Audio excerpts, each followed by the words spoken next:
मान अपमान, इन द्वंद्वों को समान भाव से सहना। इसको सेवक जी भी महाराज कह रहे। ये कृपा प्रकरण में है। शत्रु मित्र समझान, मान मान अपमान सम, दुख सुख लाभ नहान, ये जो कृपा। देखो साधुओं के या साधकों के या भक्तों के सहना पड़ेगा। अगर सहोगे नहीं तो आपकी भूमिका ऊपर नहीं बढ़ेगी, भक्ति नहीं बढ़ेगी। चौथा, वेद शास्त्र इनका अध्ययन करना, भगवान के नाम का और गुणों का कीर्तन करना। नाम गुण कीर्तन ये जरूरी है, जरूरी, चाहे जिस संप्रदाय के हो। नाम भगवान का जपो, नाम का कीर्तन करो, लीला गायन करो और शास्त्रों का स्वाध्याय करो। रोज किसी न किसी ग्रंथ का स्वाध्याय करना चाहिए। एक नियम बना ले, नशा पड़ जाना चाहिए स्वाध्याय का। अपने जब नैष्ठिक ब्रह्मचर्य में थे तो आज भी सैमसी में इतना बड़ा बॉक्स रखा होगा, लंबा, ग्रंथों से भरा।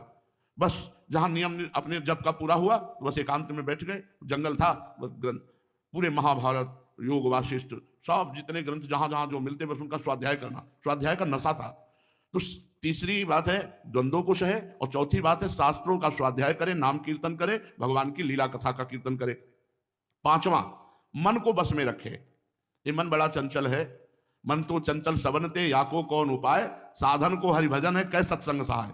अगर रोज सत्संग सुनो, सत्संग के अनुसार चलो और खूब नाम जप करो तो निश्चित मन बस में हो जाएगा। देख लेना, कोई और आपको उपाय की जरूरत नहीं है। नाम जप का अभ्यास और सत्संग सुनने से भोगों से वैराग्य, वैराग्य और अभ्यास के द्वारा नाम जप का अभ्यास जो दृढ़ हो रहा है उससे मन आपका अचंचल हो जाएगा, स्थिर हो जाएगा, शांत हो जाएगा। भोगों की चाह नहीं रहेगी।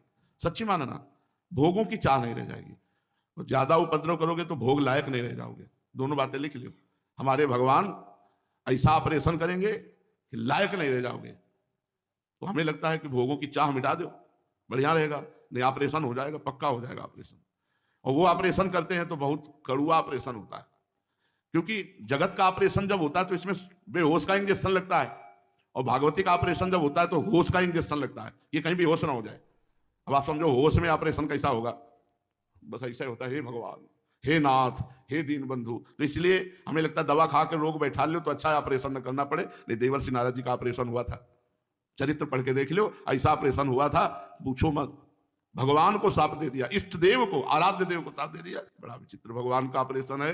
जिसका ऑपरेशन हुआ तो फिर होश उड़ गए और बार बार चरणों में गिरे कि प्रभु दोबारा नहीं, ये ऑपरेशन दोबारा नहीं होना चाहिए। तो भगवान कहते हैं कि तुम दोबारा फोड़ा मत बढ़ाना, तो ऑपरेशन काहे को होगा।